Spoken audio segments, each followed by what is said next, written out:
ನಮಸ್ಕಾರ ವೀಕ್ಷಕರೇ, ಡಿಎಂಎಸ್ ನ್ಯೂಸ್ಗೆ ಸ್ವಾಗತ. ನಾನು ನಜೀರ್ ಅಹಮದ್ ಗಸ್ತಿ.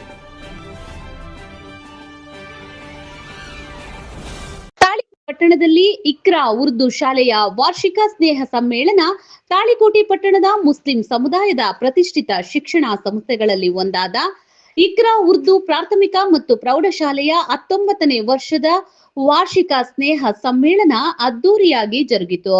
ಮುದ್ದೇಬಿಹಾಳ ಮತಕ್ಷೇತ್ರದ ಸಮನ್ವಯ ಅಧಿಕಾರಿ ಶ್ರೀ ಆರ್.ಬಿ. ದಮ್ನೋರ್ಮಠ್ ಸಮಾರಂಭವನ್ನ ಉದ್ಘಾಟಿಸಿದ್ರು. ನಿವೃತ್ತ ಶಿಕ್ಷಕ ಮುರ್ತುಜಾ ಸಾಬ್ ಕೆಂಬಾವಿ ಕಾರ್ಯಕ್ರಮದ ಅಧ್ಯಕ್ಷತೆ ವಹಿಸಿದ್ರು. ಕಾರ್ಯಕ್ರಮದಲ್ಲಿ ಕಳೆದ ವರ್ಷದ ಎಸ್ಎಸ್ಎಲ್ಸಿ ಪರೀಕ್ಷೆಯಲ್ಲಿ ಗರಿಷ್ಠ ಅಂಕ ಗಳಿಸಿದ ವಿದ್ಯಾರ್ಥಿಗಳಿಗೆ ಹಾಗೂ ವಿವಿಧ ಕ್ರೀಡೆಗಳಲ್ಲಿ ಉತ್ತಮ ಸಾಧನೆ ತೋರಿದ ವಿದ್ಯಾರ್ಥಿಗಳಿಗೆ ಸನ್ಮಾನಿಸಿ ಗೌರವಿಸಲಾಯಿತು. ಕಾರ್ಯಕ್ರಮದಲ್ಲಿ ಮುಖ್ಯ ಅತಿಥಿಗಳಾಗಿ ಆಗಮಿಸಿದ ಅಸ್ಕಿ ಫೌಂಡೇಶನ್ನ ಅಧ್ಯಕ್ಷ ಸಮಾಜ ಸೇವಕ ಸಿಬಿ ಅಸ್ಕಿ ಅವರು ಮಾತನಾಡಿ, ಇಂದಿನ ಸ್ಪರ್ಧಾತ್ಮಕ ಯುಗದಲ್ಲಿ ಪಾಲಕರು ಮಕ್ಕಳು ಶಿಕ್ಷಣಕ್ಕೆ ಹೆಚ್ಚು ಆಸಕ್ತಿ ವಹಿಸಬೇಕು.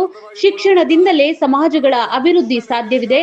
ಮುಸ್ಲಿಂ ಸಮಾಜದ ಮಕ್ಕಳ ಶೈಕ್ಷಣಿಕವಾಗಿ ಮುಂದೆ ತರಲು ಇಕ್ರಾ ಸಂಸ್ಥೆಯವರು ಮಾಡುತ್ತಿರುವ ಕಾರ್ಯ ಶ್ಲಾಘನೀಯವಾಗಿದೆ. ಇದಕ್ಕೆ ನಮ್ಮ ಫೌಂಡೇಶನ್ ದಿಂದ ಸಂಪೂರ್ಣ ಸಹಕಾರ ನೀಡಲಾಗುವುದು ಎಂದರು.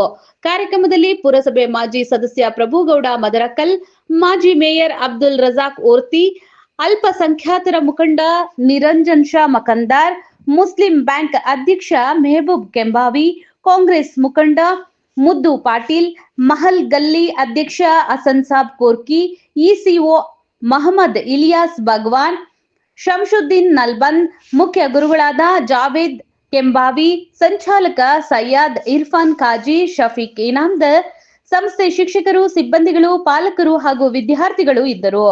ವೇದಿಕೆ ಕಾರ್ಯಕ್ರಮದ ನಂತರ ಮಕ್ಕಳ ಸಾಂಸ್ಕೃತಿಕ ಕಾರ್ಯಕ್ರಮಗಳು ಜರುಗಿದ್ವು. ವರದಿ ನಜೀರ್ ಚೂರಗಸ್ತಿ, ಡಿಎಂಎಸ್ ನ್ಯೂಸ್, ತಾಳಿಕೋಟೆ, ನಿಮ್ಮದೇ ಧ್ವನಿ. ಮತ್ತೊಮ್ಮೆ ಭೇಟಿಯಾಗುವ ಆಶಯದೊಂದಿಗೆ ಈ ಕಾರ್ಯಕ್ರಮವನ್ನು ಸಣ್ಣದಾದ ಚುಕ್ಕಿ ಇಡುತ್ತಾ ಮುಗಿಸುತ್ತಿದ್ದೇನೆ. ಈಗ ಮುಂದಿನ ಕಾರ್ಯಕ್ರಮ ಸಾಂಸ್ಕೃತಿಕ ಕಾರ್ಯಕ್ರಮ.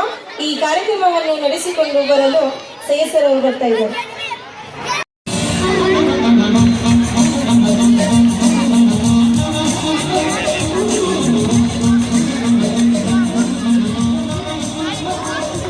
ಸಮಾರಂಭ ಹಾಗೂ 19ನೆಯ ವಾರ್ಷಿಕೋತ್ಸವದ ನಿಮಿತ್ತ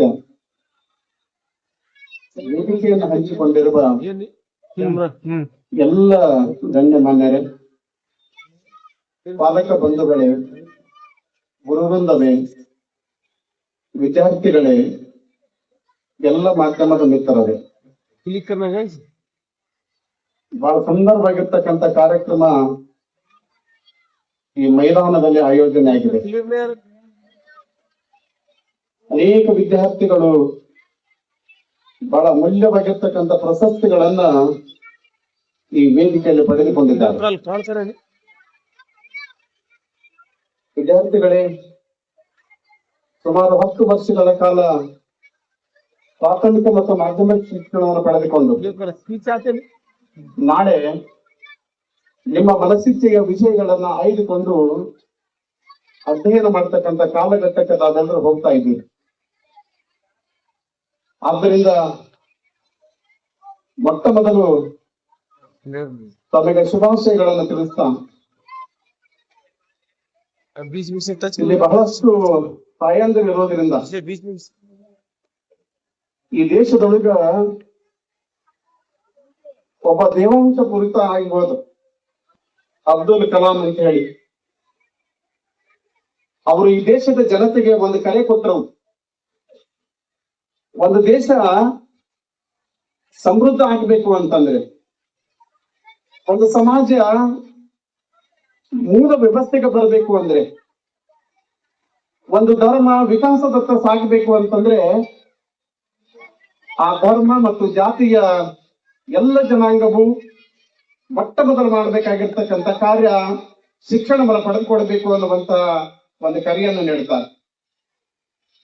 ಹಾಗಾಗಿ ಇವತ್ತು ಭಾರತದ ಸಂವಿಧಾನ ನಮ್ಮೆಲ್ಲರಿಗೂ ಬಹಳ ಅಮೂಲ್ಯವಾಗಿರ್ತಕ್ಕಂಥ ಒಂದು ಸುವರ್ಣ ಅವಕಾಶವನ್ನು ಒದಗಿಸಿಕೊಟ್ಟಿದೆ. ಸ್ವಾತಂತ್ರ್ಯ ನಂತರ ಕೇವಲ 10% ಇರ್ತಕ್ಕಂಥ ಸಾಕ್ಷರತೆ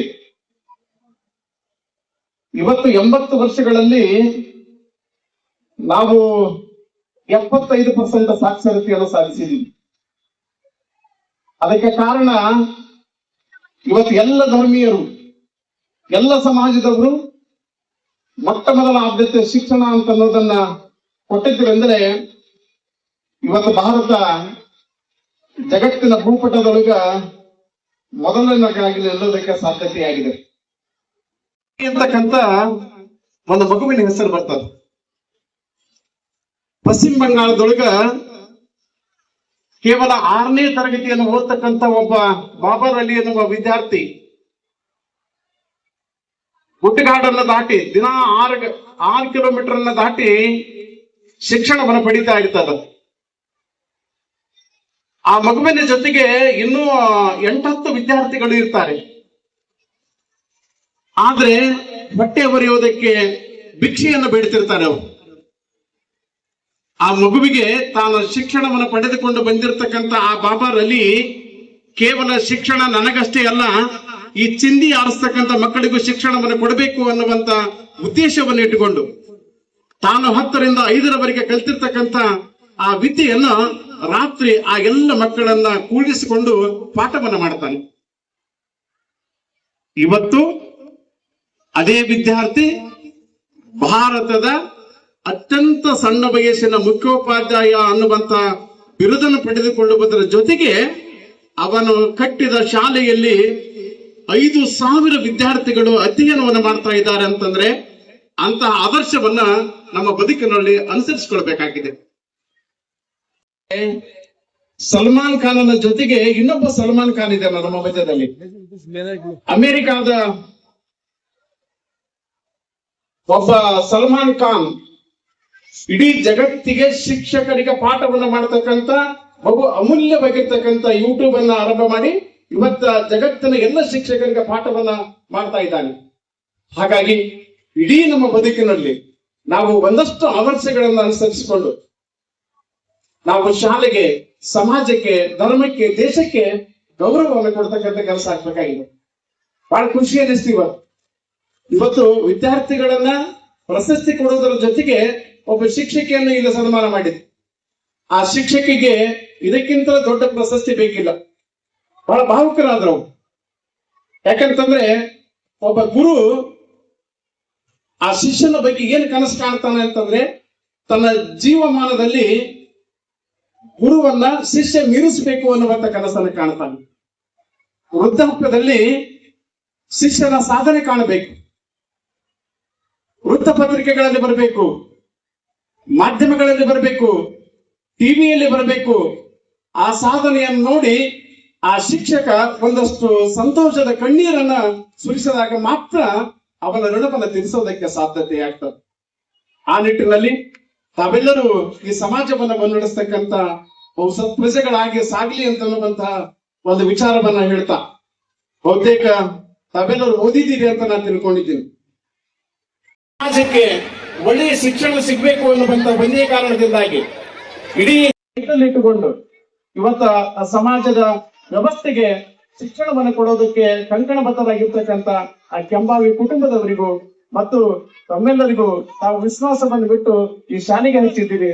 ತಮಗೂ ಮತ್ತೊಮ್ಮೆ ಶುಭಾಶಯಗಳನ್ನು ಹೇಳಿ ನನ್ನಲ್ಲಿ ಇಲ್ಲಿ ಕರೆಸಿ ಒಂದೆರಡು ವಿಚಾರಗಳನ್ನು ಹಂಚಿಕೊಳ್ಳೋದಕ್ಕೆ ಅನುಮತಿಸಿದ ತಮ್ಮೆಲ್ಲರಿಗೂ ಅವಕಾಶಕ್ಕಾಗಿ ನಮಿಸಿ ನನ್ನ ಎರಡು ಮಾತುಗಳನ್ನು दे दो बोले तो क्यों बात, तो कान में बात ये जब पूरा मुंह उसमें डाल के कान का गड्ढा निकाला तो कहने लगे आज मरने वाला है, माँ को ये कान गड्ढा क्यों काटा?